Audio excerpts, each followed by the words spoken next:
Hello friends, नमस्कार। स्वागत है कहानियों की दुनिया में आप सभी का। आज की हमारी कहानी मुंशी प्रेमचंद द्वारा रचित एक प्रसिद्ध कहानी है, विध्वंस। देश जब रियासतों में बंटा हुआ था, गुलामी के समय में ज़मींदारी प्रथा और सामंतवादी प्रथा के समय की रची हुई एक कहानी है, विध्वंस। तो शुरू करते हैं कहानी। जिला बनारस में बीरा नाम का एक गांव है। वहाँ एक विधवा वृद्धा संतानहीन गोडिन रहती थी, जिसका नाम था बुनगी। उसके पास एक धुर भी जमीन न थी और न रहने का घर था। उसके जीवन का सहारा केवल एक भाड़ था। गांव के लोग प्राय एक बेला चबेना या सत्तू पर निर्वाह करते ही रहे, इसलिए बुनगी के भाड़ पर नित्य भीड़ लगी रहती थी। वह जो कुछ बुनाई पाती वही भून या पीस कर खा लेती थी और भाड़ ही की झोंपड़ी के कोने में पड़ी रहती। वह प्रातःकाल उठती और चारों ओर से भाड़ झोंकने के लिए सूखी पत्तियां बटोर लाती। भाड़ के पास ही पत्तियों का एक बड़ा ढेर लगा रहता था। दोपहर के बाद उसका भाड़ जलता था, लेकिन जब एकादशी या पूर्णमासी के दिन प्रथानुसार भाड़ न चलता या गांव के जमींदार पंडित उदयभान पांडे के दाने बुनने पड़ते, उस दिन उसे भूखे ही सोना रहना पड़ता था। पंडित जी उसे बेगार में दाने ही न बुनवाते थे, उसे उनके घर का पानी भी भरना पड़ता था और कभी कभी इस हेतु भी भाड़ बंद रहता था। वह पंडित जी के गांव में रहती थी, इसलिए उन्हें उससे सभी प्रकार की बेगार लेने का पूरा अधिकार था। उसे अन्याय नहीं कहा जा सकता। अन्याय केवल इतना था कि बेगार सूखी लेते थे। उनकी धारणा ये थी कि जब खाने ही को दिया गया तो बेगार कैसी। किसान को अधिकार है कि बैलों को दिन भर जोतने के बाद शाम को खूंटे से भूखा बांध दे। यदि वह ऐसा नहीं करता तो ये उसकी दयालुता नहीं है, केवल अपनी हित चिंता है।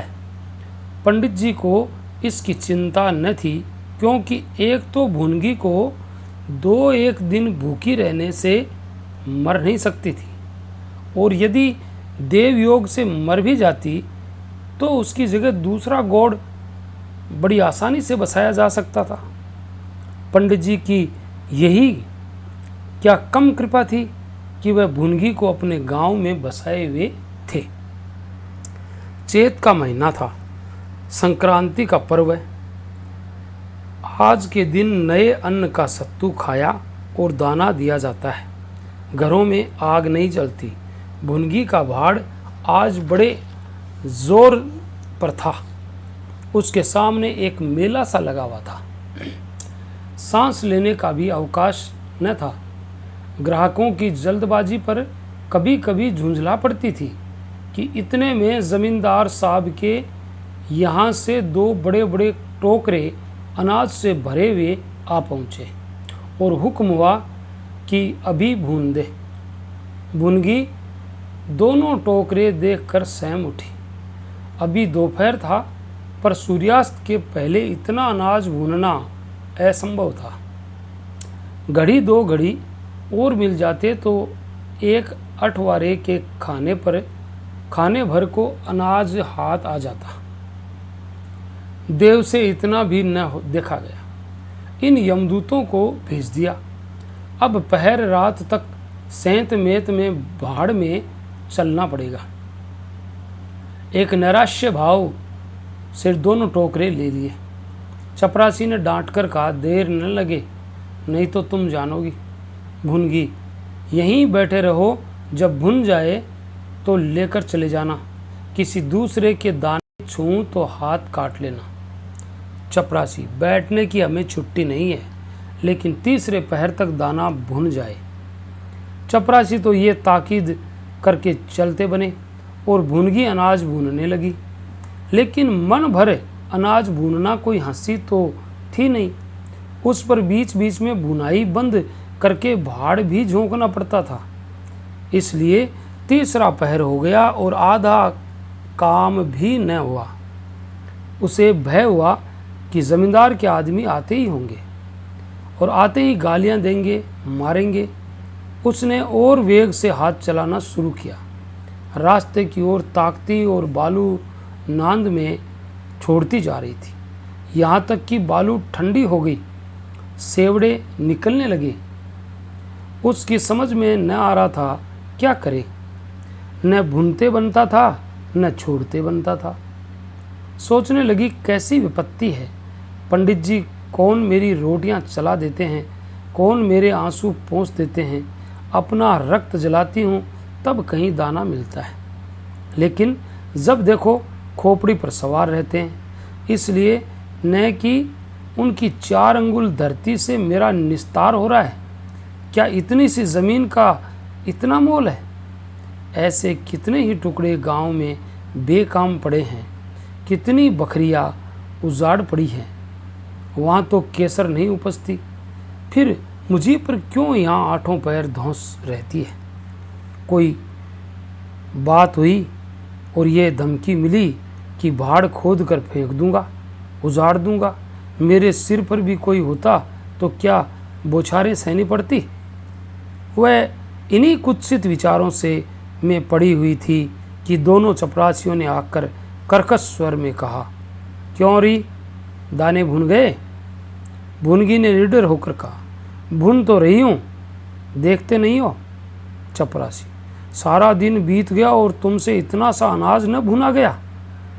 यह तू दाना भून रही है कि उसे चौपट कर रही है? ये तो बिल्कुल सेवड़े हैं, इनका सत्तू कैसे बनेगा?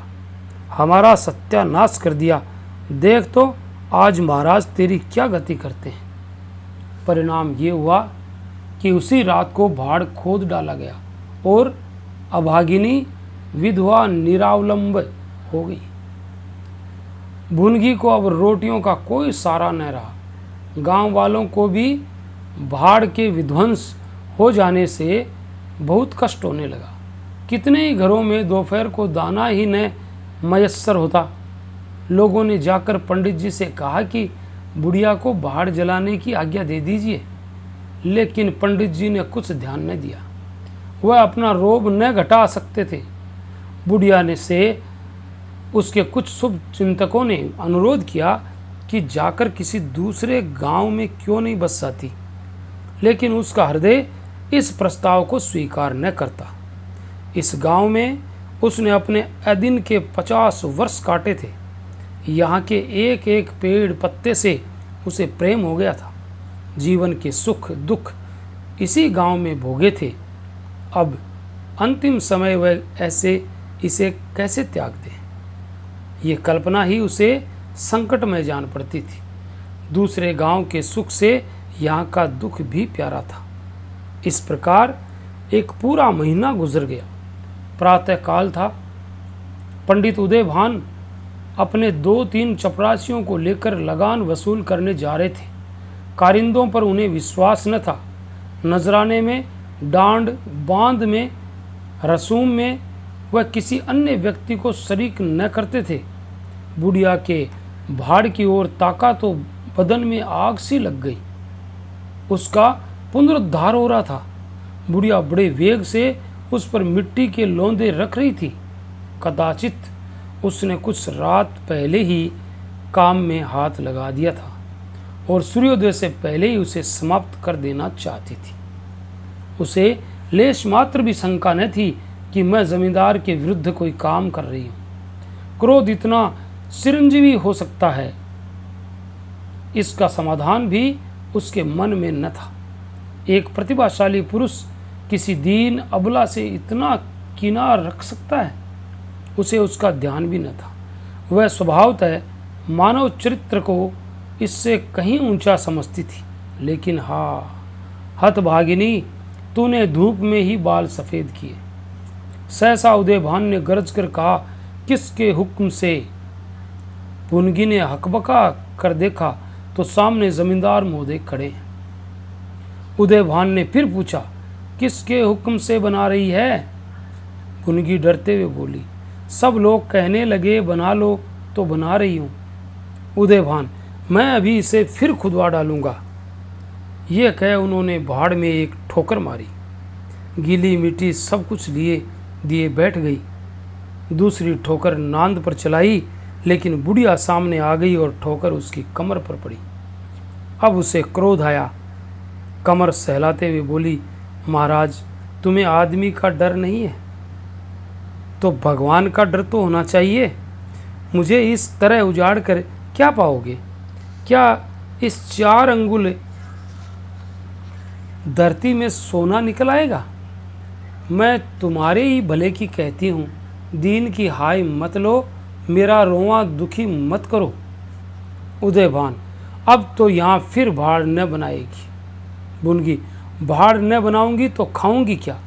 उदयभान, तेरे पेट का हमने ठेका नहीं लिया है। भुनगी, टहल तो तुम्हारी करती हूँ, खाने कहाँ जाऊँ? उदयभान, गांव में रहोगी तो टहल तो करनी ही पड़ेगी। भुनगी, टहल तो तभी करूँगी जब भाड़ बनाऊंगी, गांव में रहने के नाते टहल नहीं कर सकती।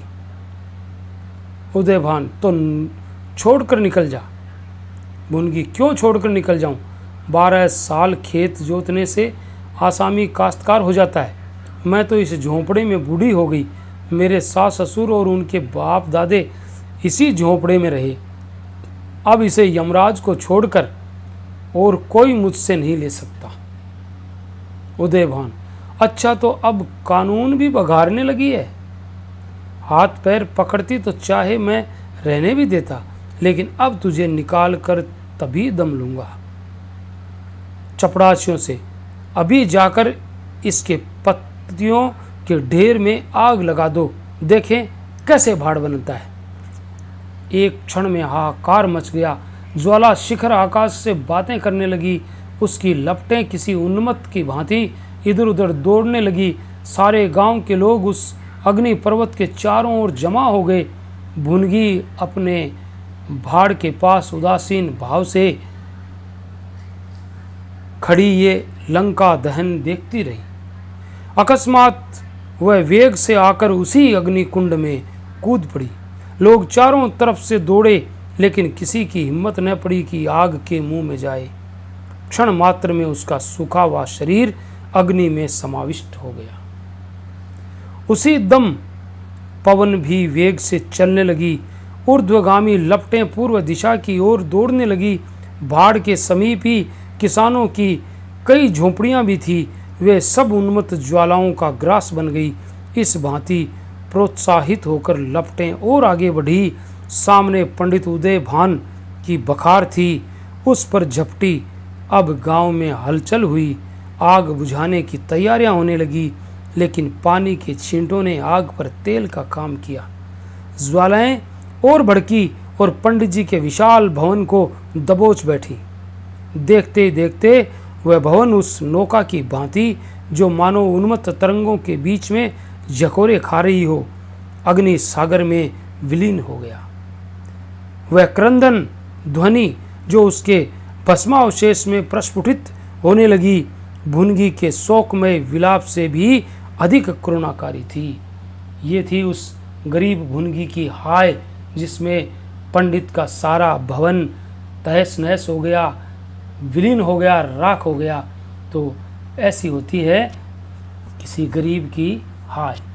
तो ये थी मुंशी प्रेमचंद की कहानी विध्वंस। अगर आपको अच्छी लगी है तो हमारे चैनल को एक लाइक और सब्सक्राइब कीजिए, और मिलते हैं कल किसी नई कहानी के साथ। तब तक all the best. Thanks for watching.